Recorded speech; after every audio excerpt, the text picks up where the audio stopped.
pessoal, bom dia, boa tarde, boa noite, né? Não sei que horário vocês vão assistir esse vídeo. Eu me chamo Rosário Câmara, sou psicóloga do Espaço Isis, em Garanhuns, Pernambuco. E juntamente com a minha sócia, também psicóloga, Marina Loreto, estamos muito preocupadas com esse momento de isolamento social que todos vamos viver. Né? A gente vai precisar de muita criatividade e muita paciência para passar tanto tempo dentro de casa. Alguns têm familiares, têm gatos, têm cachorros e isso ajuda um pouco. Mas tem muita gente que está sozinha em casa também, né? Então a gente está bastante preocupado com essas pessoas e estamos pensando, bolando em algumas estratégias para ajudar. E uma delas, né, para inclusive deixar o domingo um pouquinho mais divertido, foi uma contação de histórias, né? Porque isso vai ajudar a distrair um pouquinho. E aí a gente teve essa ideia, esperamos que vocês gostem. Nesse momento quem vai contar a história sou eu, certo? Sou eu que vou fazer. E eu escolhi um conto de um livro da editora Wish, que são os contos de fadas nórdicos, certo? São os melhores contos de fadas. E aí o conto de hoje vai ser Por que o Mar é Salgado. Ele foi escrito pelo Peter Christ Asborn, eu acho, e Joan Moy, na Noruega, em 1844. E ele é tradicional pelos países nórdicos e semelhante ao poema antigo Grottasong, do Edda Poético. O conto é uma aventura envolvendo o inferno, um moinho que jamais para de morrer e o motivo folclórico pelo qual o mar é salgado. Era uma vez, há muito tempo atrás, dois irmãos, um rico e um pobre.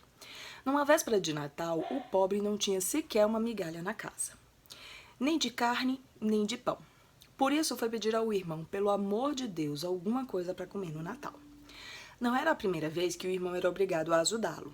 E você pode imaginar que ele não ficou muito feliz ao vê-lo, mas respondeu: "Se fizer o que eu peço, dou a você uma manta de toucinho inteira." O irmão pobre respondeu que faria qualquer coisa e ficou intensamente agradecido. "Bom, aqui está o toucinho", disse o irmão rico. "Agora vá direto para o inferno." "O que prometi, devo cumprir", disse o outro. Assim pegou o toucinho e foi embora. Andou o dia inteiro e ao anoitecer chegou a um lugar onde viu uma luz muito forte. "Talvez seja aqui", pensou consigo. Aproximou-se e a primeira coisa que viu foi um homem muito, muito velho, com uma longa barba branca, num alpendre, cortando lenha para o Natal.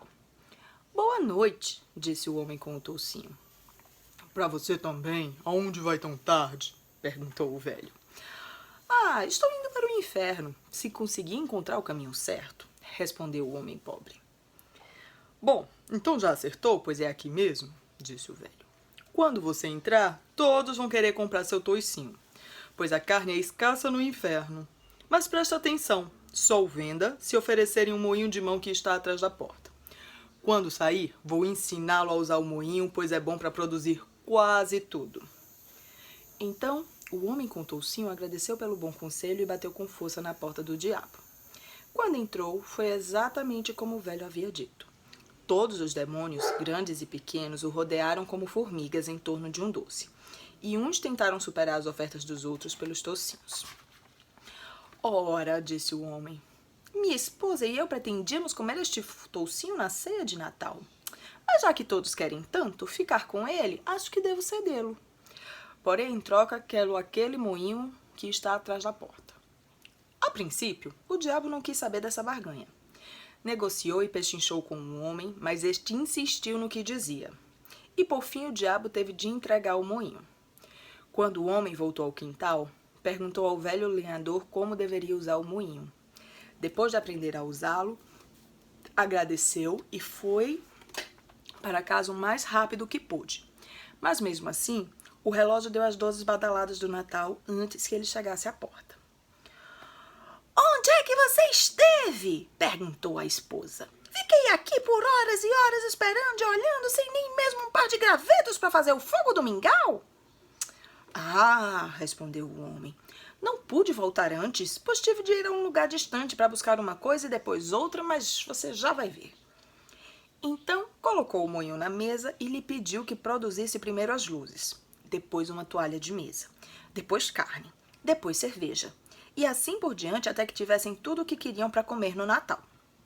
Só precisava pronunciar a palavra e o moinho produzia tudo o que ele desejasse. A esposa olhou para tudo agradecendo aos céus e não parava de perguntar onde o marido havia conseguido aquele moinho maravilhoso. Mas ele não quis contar. Não importa onde consegui, você está vendo que o moinho é bom.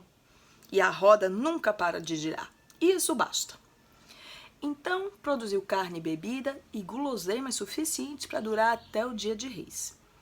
E no terceiro dia, convidou todos os amigos e parentes para vir à sua casa. E ofereceu um grande banquete. Agora, quando o irmão rico viu tudo que havia na mesa e na despensa, ficou louco de inveja, pois não suportava que o irmão tivesse tanto. Na véspera de Natal, disse ele aos outros, ele estava em tamanho apuro que veio me pedir um bocadinho de comida, pelo amor de Deus, e agora oferece um banquete como se fosse um conde ou um rei? E voltou-se para o irmão. Mas de onde diabos veio toda essa riqueza? De trás da porta, respondeu o proprietário do moinho, pois não queria dar com a língua nos dentes. Porém, mais tarde, quando já tinha bebido demais, não conseguiu mais guardar o segredo. Pegou o moinho e disse, pronto, eis o que trouxe toda esta riqueza. E fez o moinho produzir todo tipo de coisas. Quando o irmão rico viu isso, decidiu que queria um moinho. E depois de empregar muita lábia, conseguiu. Mas teve de pagar 300 coroas e o irmão insistiu em ficar com ele até a época do colheita do feno, pois pensou, se ficar com ele até lá, posso fazê-lo produzir carne e bebida que vão durar anos. Então, você pode imaginar que o moinho não enferrujou, por falta de uso. E quando chegou a época da colheita, o irmão rico o pegou. Mas o outro tratou de não ensinar a ele como usá-lo. Era noite quando o irmão rico levou o moinho para casa. E na manhã seguinte disse à esposa para ir à plantação juntar o feno. Enquanto os segadores o cortavam, e ele ficaria em casa para aprontar o jantar. Perto da hora da refeição, colocou o moinho na mesa da cozinha e disse, produza arenque-sopa, faça bem e faça rápido. O moinho começou a produzir arenque-sopa, primeiro enchendo todos os pratos, depois todas as barricas, e assim por diante, até transbordar para o chão da cozinha. Então, o homem girou e torceu a manivela do moinho para fazê-lo parar. Mas por mais que girasse e torcesse, o moinho continuou produzindo, e dentro em pouco a sopa havia subido tanto que o homem estava a ponto de se afogar. Por isso abriu a porta da cozinha e correu para a sala. Mas logo o moinho tinha enchido também a sala, e ele teve de arriscar a vida para alcançar a maçaneta da porta da casa em meio ao rio de sopa. Quando abriu a porta, correu para fora e pela estrada, com o rio de sopa e arenque a persegui-lo, rugindo como uma cachoeira por toda a fazenda. Sua esposa, que estava no campo juntando feno, achou que o jantar estava demorando a sair e, por fim, disse, bom, mesmo que o patrão não venha nos chamar, podemos ir. Talvez ele ache muito difícil fazer sopa e fique feliz com minha ajuda. Os homens ficaram contentes e saíram logo em direção à casa. Mas assim que subiram o morro, se depararam com arenques, sopa e pão, correndo, ondulando e espirrando em forma de rio, e o próprio patrão correndo na frente para se salvar. Ao passar, ele berrou, quem dera cada um de vocês tivessem 100 estômagos para encher, mas cuidado para não se afogarem na sopa! E correu para longe, como se o próprio maligno estivesse em seu encalço, até a casa do irmão, e implorou pelo amor de Deus que ele aceitasse o moinho de volta imediatamente, pois disse, se produzir por mais 1 hora, toda a freguesia será engolida por arenque-sopa. Mas o irmão não quis saber do moinho até que o outro pagasse mais 300 coroas. Assim, o homem pobre recebeu o dinheiro e o moinho, e não demorou até construir uma casa de fazenda muito mais bonita que aquela em que seu irmão tinha morado.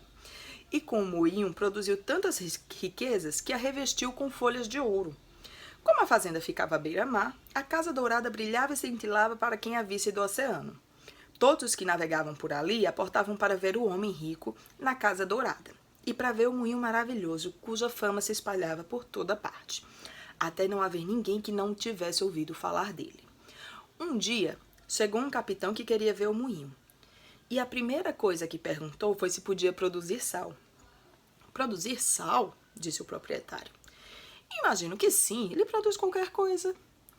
Quando ouviu isso, o capitão disse que precisava ficar com o moinho, custasse o que custasse, pois se o tivesse, achava que não precisaria mais fazer aquelas longas viagens por mares revoltos por causa de um carregamento de sal.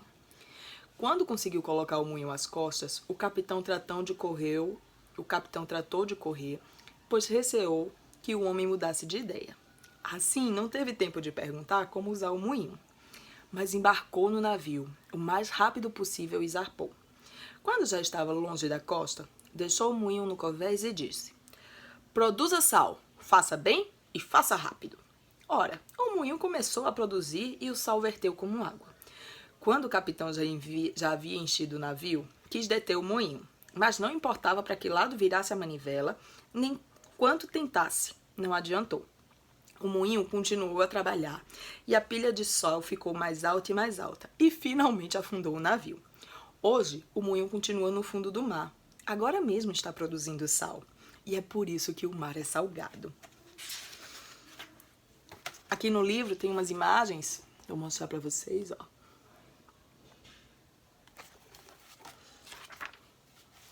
Ele com o diabo, negociando. E essa é a história de por que o mar é salgado. Era assim que os nórdicos informavam, né? Por que o mar era salgado. Essa é a lenda. Espero que vocês tenham gostado. Se quiserem, podem dar sugestões, né? Sobre outros contos ou outras coisas que vocês gostariam de ver por aqui. E vamos utilizar nossas criatividades. Acho que, inclusive, se cada um de vocês fizerem um vídeo e passarem para os seus familiares com histórias que vocês gostam, ou comentando algo, né, que vocês gostam, mostrando, isso pode tanto divertir, como fazer as pessoas se aproximarem nesse tempo em que não pode haver toque, e vamos poder também nos distrair nesse tempo de isolamento. Beijos para vocês, tenham um ótimo domingo e um ótimo período de quarentena. Estamos aqui para o que precisarem.